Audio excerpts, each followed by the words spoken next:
let's take a look at a perfect black and white photo conversion in Photoshop.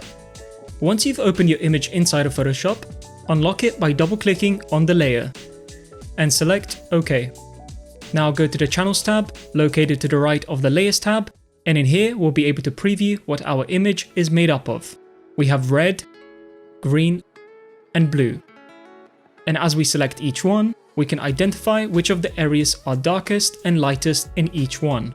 Notice how in the red channel, the man's face has more highlights, and in the green channel, where it's more neutral.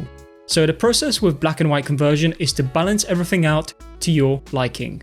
We can do that by selecting the RGB channel at the top, then go to Image, Calculations. Now in this panel, we need to make sure that both source 1 and source 2 are set to the same image, as well as the same layer. And now in the channels, we want to experiment with what works best. I can choose, for example, red on source 1 and green on source 2. Now we can see that the image is displaying some nice highlights from the red channel, as well as producing a balanced background from the green channel.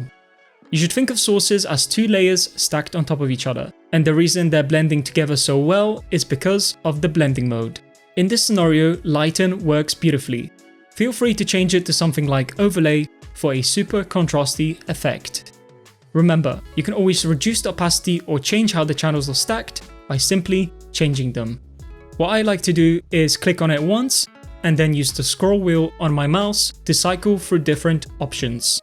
You should note that choosing transparency should be avoided, as this has zero effect on blending, so just stick to the channel colors instead. I'm going to go back to what's worked for me, so it was red and green, with a blending set at Lighten.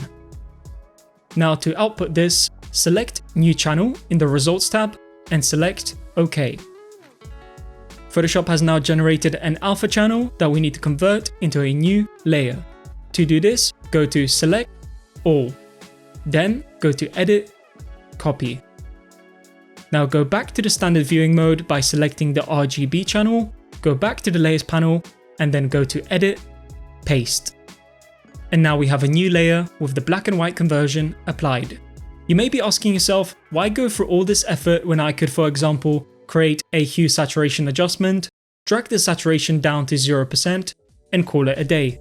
Well, if you look at this approach and the calculations approach, I'm sure you can see the difference. And this was Design Dummy.